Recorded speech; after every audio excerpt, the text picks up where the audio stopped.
My family dragged me to court, insisting I pay child support for my husband and sister's baby. The court will see you for what you are, my sister sneered.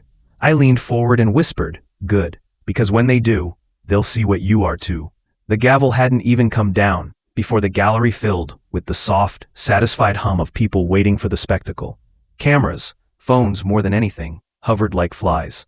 My parents sat side by side, hands tight in a handshake that looked rehearsed.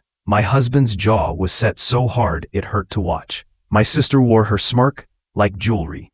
They had rehearsed every whisper, every staged gasp. They expected ruin. They expected me to crumble. What they didn't expect was the calm in my voice. Calm is dangerous in a courtroom. Calm says you know a thing or two. They don't. 2 weeks earlier, when my husband first told me he loved her, when he apologized to me with the same mouth that held her name, I felt a hot, animal sort of grief. It wanted to break things, to break them. But the cold part of me, the part that had learned to collect facts like weapons, took over.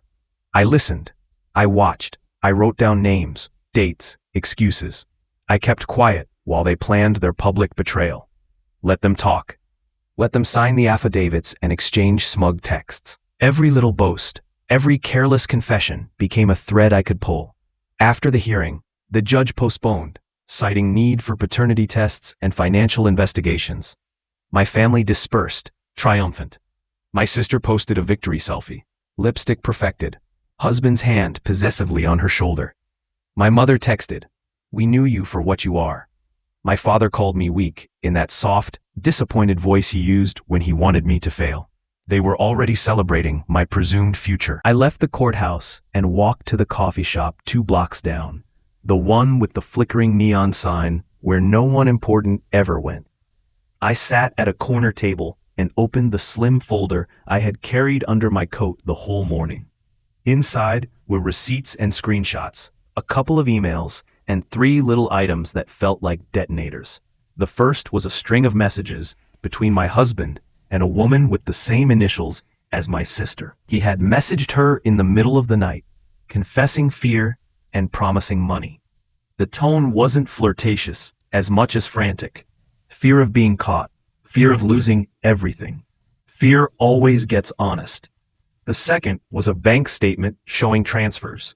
Small at first, then larger, and then a large lump sum the week the baby was born. The third was, my favorite, a clinic log I'd obtained through a friend who worked nights at the hospital. It recorded the dates of prenatal visits, and crucially, listed the woman's full name. The name wasn't my sister's. I stared at those pages until the coffee went cold. The realization that slid over me was both simple and exquisite. They had made one public lie too many. They had lied about facts they could not control, and those tiny errors were fingerprints. For the next month, I moved like a professional. Private investigator, accountant, playwright. I hired a PI on the other side of the city. A young man with a scar and a laugh that suggested he'd seen worse. He brought me photos of my husband's late-night meetings, of my sister's car in a motel lot, of envelopes exchanged beneath a table. He brought the DNA courier manifest showing that a sample had been transferred, not to the city lab the family claimed, but to a private lab across state lines. I studied every photo and annotated them like a map to their lies. There were nights I wanted to burn the house down, but revenge isn't a bonfire. It's a long, precise cut. You want them to feel the cold, not the heat. I wanted them to watch everything they'd built, credibility, trust, social capital, erode into dust in front of their friends. On the day I finally acted, I arrived at court with a new folder, thicker than the old. The room smelled like wax and old leather. The judge, a small, unsmiling woman, favored brevity and hated displays. The attorneys circled like sharks. My sister had hired a high-profile counsel whose suits cost more than I'd make in a year. It felt theatrical, and I smiled again.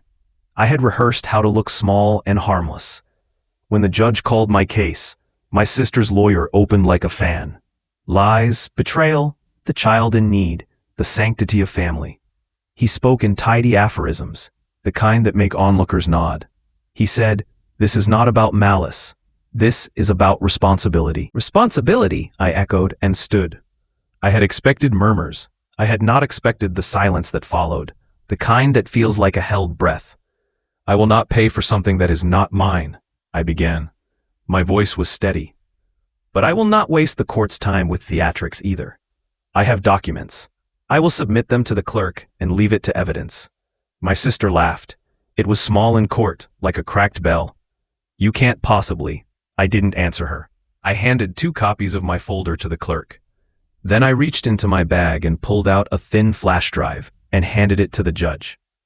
In it were depositions I'd made with the PI, recorded conversations, bank transfers, and the chain of custody for the DNA sample.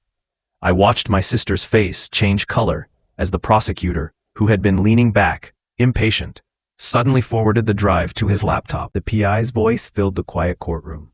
On May 3rd, at 11:12 p.m., I witnessed the exchange of an envelope from Mr. Halim to a woman identified as A. Khan in parking lot C of the Grand Motel. I followed the recipient to the clinic listed here, where prenatal records were submitted under A. Khan, full name spelled out, on May 9th. My husband's eyes darted to the ceiling. My parents' handhold loosened. My sister's smile had cracked into a brittle thing. A paternity test was ordered. DNA was compared to a sample from the man my husband adored. The result, inconclusive. Not because of lab error, but because the sample had been intentionally contaminated, the private lab's manifest showed, and the chain of custody had gaps suspicious enough for the court to order a full forensic audit. The audit dug up more than contamination. It revealed a series of forged signatures on the prenatal forms. It revealed that my sister had used a friend's ID to register at the clinic, which explained the anonymous prenatal records. It clarified that the woman who had met my husband in parking lots had used the alias A. Khan. She was not my sister. I let them unravel. I let evidence do the tearing. But the emotional shredder was different. I wanted them to feel exposure, not just legal defeat. People believe what they want because it protects them from the truth. Public humiliation punctures that bubble. So I scheduled a meeting with the local news. I called the paper that ran the human interest scandal pieces. I told them I had evidence of a conspiracy that had manipulated a court for sympathy, proof of forged records, of private payoffs, of a scheme to manufacture a narrative. The reporter asked for specifics. I sent the folder and added a note. Let them watch it happen before it happens. 2 days later, a short, carefully written piece hit the city's evening column. Court case clouded by questions over prenatal records, family ties tested. It was written without malice, but it had enough facts to make conversation in PTA groups and prayer circles. People began to ask questions. Friends of my parents called and left messages tinged with shock. The girlfriend in the next building, who had once included my sister in group photos, sent a single text that read, "Are you okay? Saw the paper." My parents called me that night. Their voices were threaded with fear. My mother asked to come over. My father apologized, briefly, as if practice made sincerity easier. They wanted to fix it, to explain, to deny the obvious.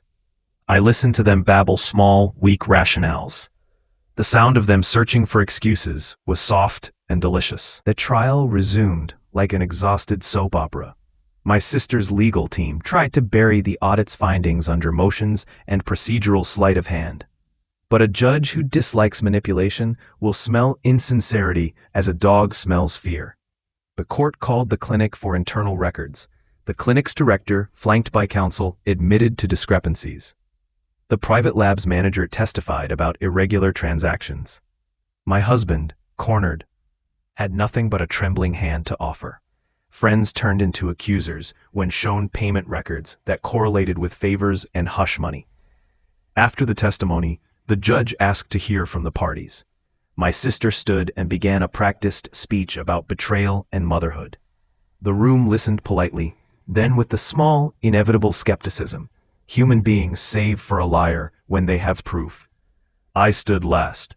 The courtroom was full of eyes. I thought of the nights I had sat at the kitchen table, crying quietly into my palms. I thought of the times I had almost begged for mercy, and the times I had refused to ask. I thought of the lives I deserved to keep. My voice did not tremble. I loved him, I said, and silence leaned in, curious. I tried to save my marriage. I tried to forgive. But forgiveness is not a check you write when someone cheats. Forgiveness is a contract you sign when someone earns it back. I'm not here to shame anyone. I'm here to ask the court to see the truth. I laid it out plainly. The forged documents, the payments, the aliases. I described the woman who had been using someone else's name to get prenatal care, and the man who had thought he could buy silence. I described a family that had conspired to turn me into a scapegoat because it was easier than facing their own shame. When I finished, there was a long, awed quiet. Not the hungry silence at the start of the case, but the tired silence that comes when a performance is finally unmasked.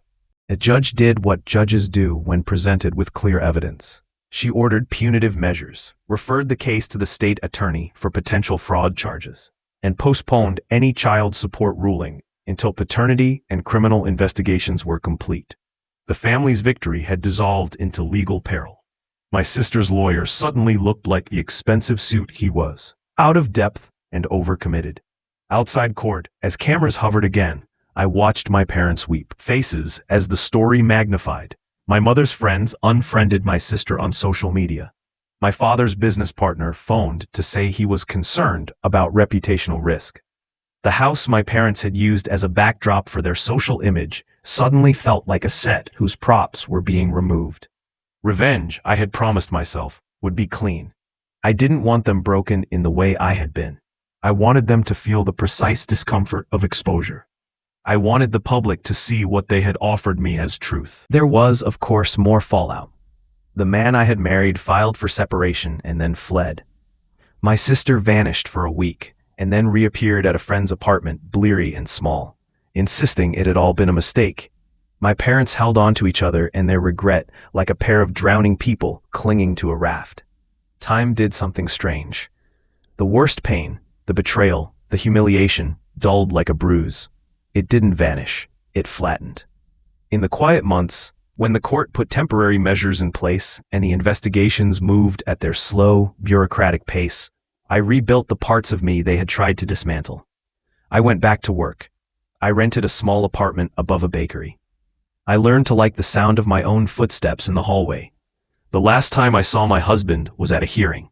Him thinner, his face older than the months had any right to make him.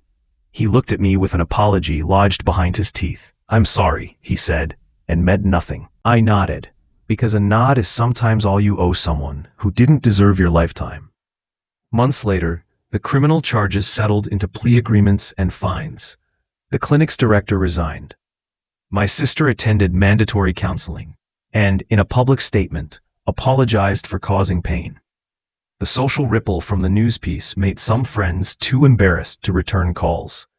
They had chosen sides, and the side that chose them found out what they were made of. I won nothing in the sense that money or titles were awarded to me. The court never gave me a trophy. What I gained, quietly and with no fanfare, was my life back, and with it the answer to the whispered question that had haunted me between the pages of evidence and the late-night calls with the PI. Could I become myself again after being demolished? The answer is messy and wonderful. Yes. One afternoon, a year from the date they had dragged me to court, I walked past the bakery where I'd bought my first loaf as a newly independent person. The bell chimed. Inside, my father stood in line, awkward as a teenager. He looked up when I entered and didn't look away. He sought me out. No speeches, no excuses. He handed me the change from his purchase and said, simply, "I'm sorry."